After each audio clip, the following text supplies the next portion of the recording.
It's Christmas! Remember as children, we used to say that we'd be so excited for so many reasons. No school, no homework, gifts galore, and seeing cousins that we haven't seen since the last big holiday.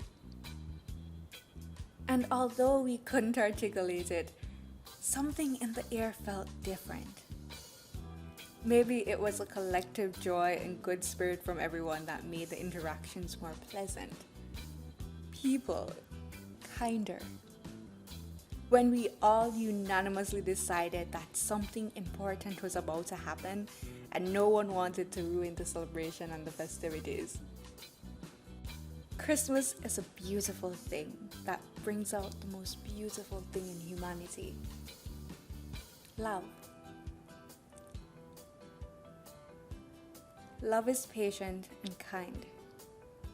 Love does not envy or boast.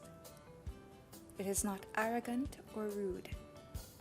It does not insist on its own way. It is not irritable or resentful. It does not rejoice at wrongdoing, but rejoice with the truth. 1 Corinthians chapter 13, verse 4 to 8. PBCJ now presents part 2 of our Christmas special. Pleasant viewing.